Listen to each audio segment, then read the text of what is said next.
sa Wednesday. Dako po, ito. Share natin to. Ito na naman si Boying, nagsalita na naman eh. O ito, pakita natin.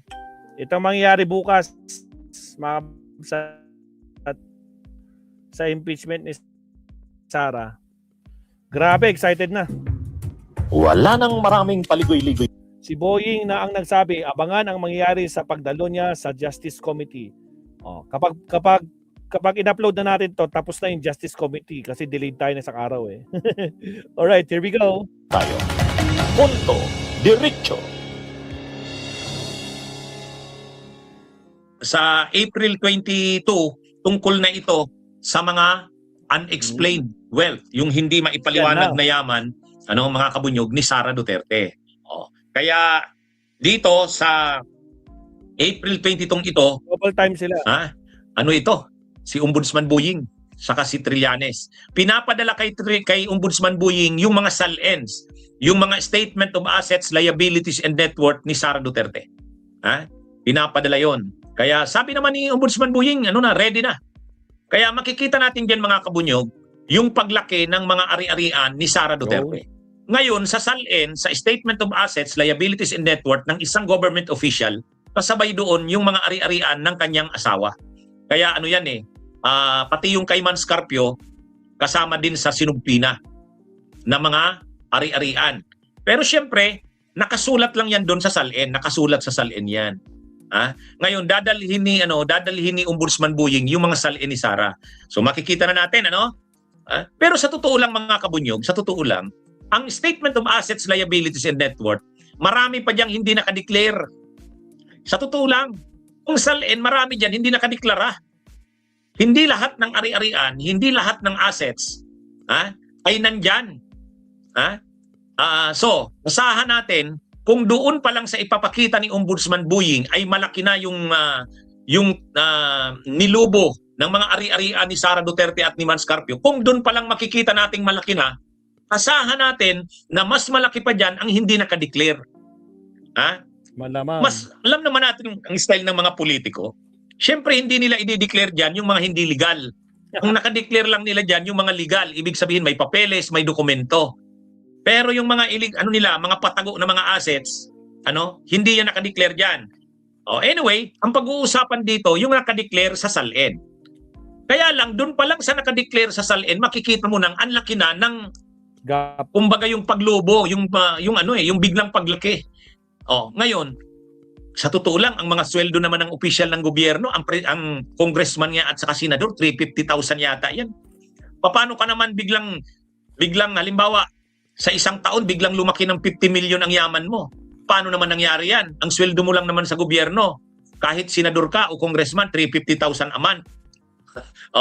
Doon pa lang, hindi mo na maipaliwanag yan eh. Maliban na lang kung may mga negosyo ka, o kaya may namana ka sa iyong mga pamilya, sa iyong mga magulang, ay kung wala naman, saan ang galing ang iyong yaman? Diyan nagka-problema si Diyan nagka-problema si Harry Roque. Maaalala nyo mga kabunyog, si Harry Roque, ang laki rin ng ari-arian na biglang lumubo yung ari-arian niya. Nang tinatanong na si Roque kung ano-ano ng palusot, naalala nyo? Anong palusot ni Roque? May yun daw kasing lola niya yata yun, may binintang lupa sa Las Piñas o Parañaque ba yun? Tapos ang mahal daw ng benta kasi pinagtayuan ng mall. 'Di ba? Yun ang pulusot ni Roque. Kaya lang nung tinanong, pwede bang pakidala sa sunod na hearing yung deed of sale, yung bintahan, magkano, yung binayaran na tax. Hindi na sumipot si Harry Roque. Lumipad na. 'Di ba? Naalala nyo?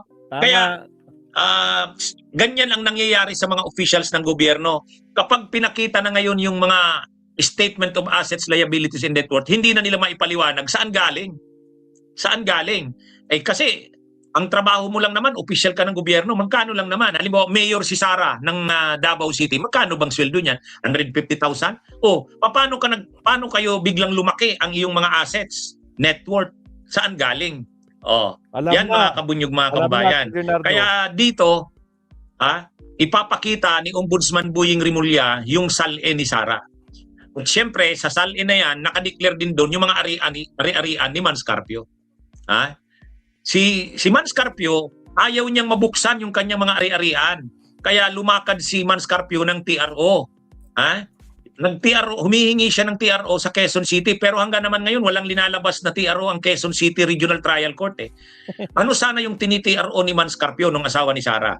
Ay kasi pinapaproduce sa BIR, sa Bureau of Internal Revenue, pinapaproduce yung income tax returns ng mga negosyo ni Manscarpio.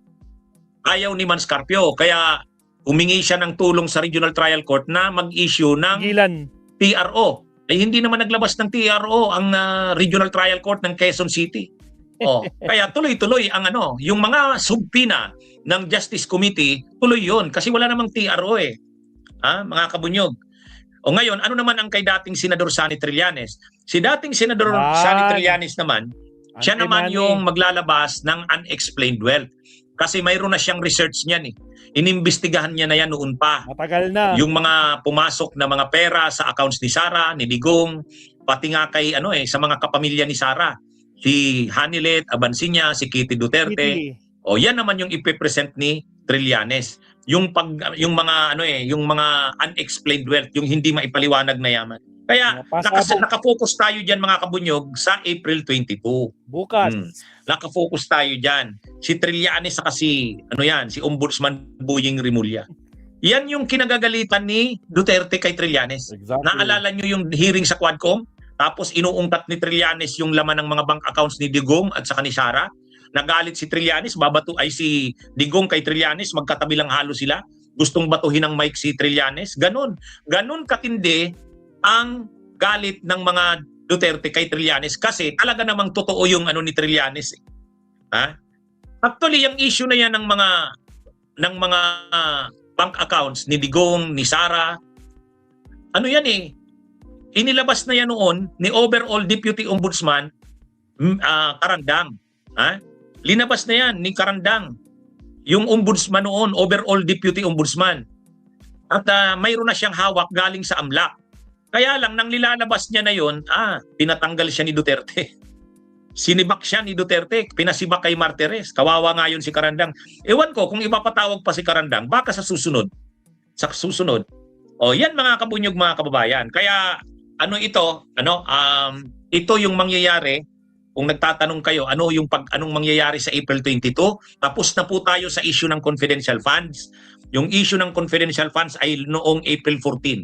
Ito naman, April 22. Si Trillanes, si Ombudsman Boying, ang magiging major na resource person. Kaya, si dating Senador Sonny Trillanes, ready na. Ready na. Natutuwa dito si Trillanes kasi for the first time, mailalabas niya na sa isang formal na investigation ang mga nalalaman niya tungkol dyan. Noon po kasi, nilalabas siya ni Trillanes, walang pumapansin masyado. Ngayon, impeachment na ito eh. Kumbaga, under oath siya. Under oath si Trillanes at sasabihin niya ang kanyang mga nalaman. Siya ang may dyan. Ngayon, sigurado na, sisiraan na naman si Trillanes ng mga DDS. Malamang, attorney. Galit na galit sila kay Trillanes eh. Wala nang maraming paligoy-ligoy pa. Diretso sa punto na. Maiksi lang ang komentaryo, pero diretso sa punto. Maraming kuro-kuro. May diwali, may totoo. Dito, sa puntong diretso tayo. Punto, diretso. Salamat, attorney. At salamat po.